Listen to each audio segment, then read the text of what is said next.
quer retirar os direitos, e é preciso ter cuidado com a reforma trabalhista, porque ninguém fala nela, e ela está sendo construída,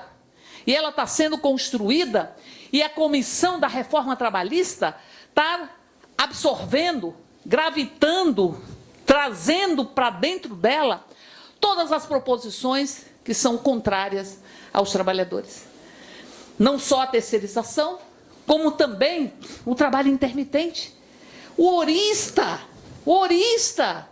você trabalha por hora e ganha por hora. Acabou o salário mínimo. Acabou o salário mínimo. Acabou o repouso remunerado.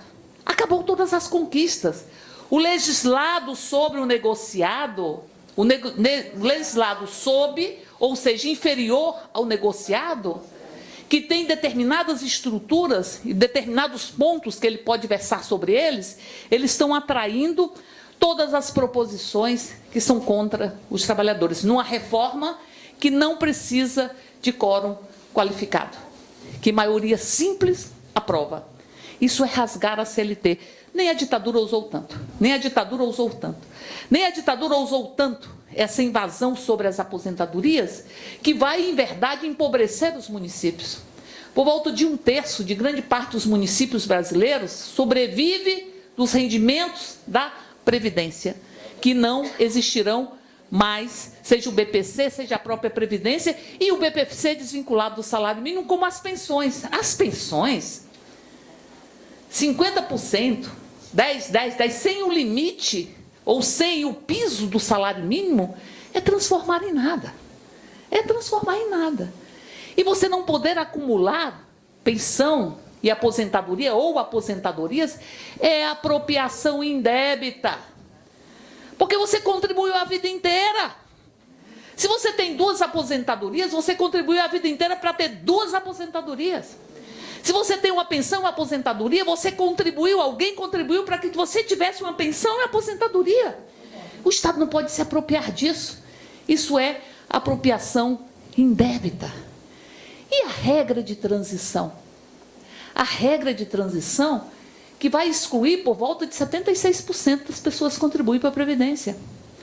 Porque limita 45 e 50 anos. Imagine se durante a Previdência você tiver 44 anos e 11 meses de idade. Vai ter que trabalhar até 65, atendidas as outras condições de contribuição. Então, portanto, não dá para que nós possamos assistir a reforma da Previdência acontecer. Na verdade, ela não é a reforma.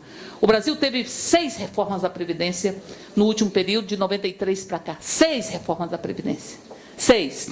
Fala-se da Previdência no setor público, mas a Previdência no setor público está diminuindo o déficit.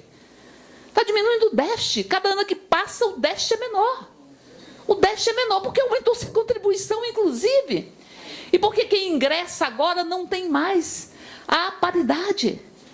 Então, portanto, nós vamos ter que desconstruir, não há déficit, e dizer que o que esse governo quer é pagar as contas do golpe e estabelecer e colocar os nossos direitos em uma bandeja para ser devorado. Eles não têm tanta unidade como tiveram na PEC 55 ou 241. Tem sessões 5 vezes na semana. A sessão de segunda e de sexta, elas não são sessões deliberativas, são sessões de debates. Elas podem acontecer com 10% dos parlamentares, 51 parlamentares. Durante a PEC 55, eles deram quórum para 5 sessões durante a semana. Por quê? Porque o prazo para emenda são de 10 sessões. Em 2 semanas, eles conseguiram acabar o prazo de emenda. Acabando o prazo de emenda, o relator pode apresentar no dia seguinte o seu relatório. Eles não conseguiram dar quórum nem na segunda, nem na sexta. E nós temos que fazer uma pressão no parlamentar onde ele mora e onde ele tem voto, para dizer que nós não vamos permitir que ele possa acabar com a nossa aposentadoria. Eu diria para cada um e cada um de vocês que nós temos que romper a lógica que sai dos meios de comunicação, porque ela se apropria. Sabe como eles se apropriaram do 8 de março? 8 de março, a gente ganha um botão de rosa. Todo mundo dá parabéns para a gente, mas não tem direito. É igual ao Outubro Rosa. Outubro Rosa, todos os prédios colocam a fita rosa, mas não tem mamografia, mas não tem médico, mas não tem como a gente detectar precocemente o câncer de mama. Eles buscam se apropriar das nossas conquistas. E nós vamos dizer, no dia 8 de março, que o dia 8 de março é para lembrar as nova-iorquinas que lutavam por ter direito ao seu próprio tempo. Num período que 85% das pessoas que trabalhavam eram mulheres e crianças. E onde o nosso tempo estava na mão do patrão. Você podia trabalhar 15 horas, 16, 17 horas. É o que eles querem fazer agora, com o trabalho intermitente. O nosso tempo vai estar na mão deles, ou com o trabalho dentro de casa, que está na reforma trabalhista. O nosso tempo vai estar na mão deles, e não na nossa mão. Esse dia 8 de março, nós vamos lembrar da violência que nos atinge. Essa que deixa marca na pele, que a gente consegue ver. E uma que deixa só uma marca na alma, mas que é igualmente profunda. A violência doméstica que faz com que milhões de mulheres tenham medo de voltar para casa. Na casa, em casa, nós somos nós mesmos. Na rua a gente é anônimo, ninguém sabe quem a gente é. Tem milhões de mulheres neste país que têm medo de voltar para casa. Mulheres que são tiradas delas mesmas todos os dias aos pedaços. E quando olham para dentro de si, de repente vão perceber que não existe mais nada.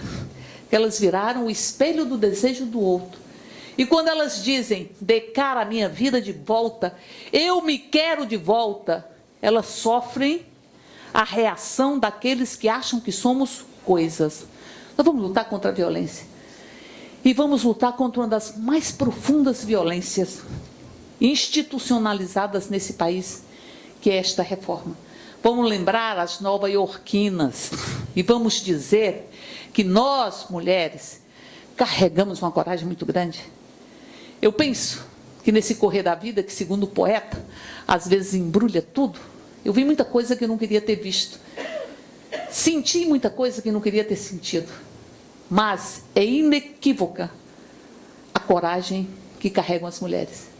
Eu vi mulher, na minha cidade, agarrar traficante pela garganta e dizer, largue meu filho.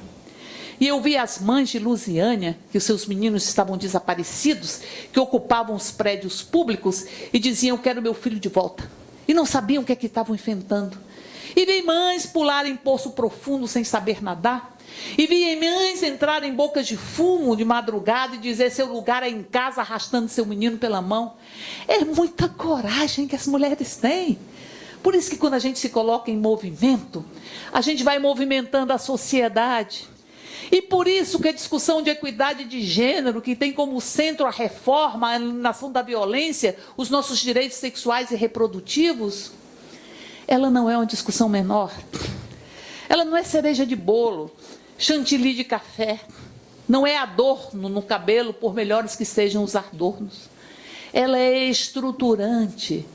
Porque nós vivemos numa sociedade que assassina 60 mil pessoas todos os anos.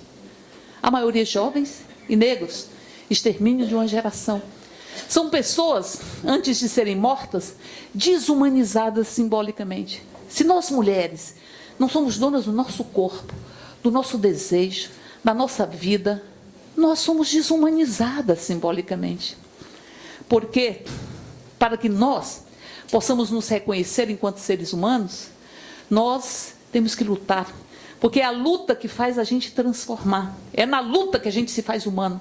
Porque nós exercemos uma condição que só os seres humanos têm. Ter consciência da vida, pegá-la pelas mãos e transformá-la. É na liberdade que a gente se faz humano.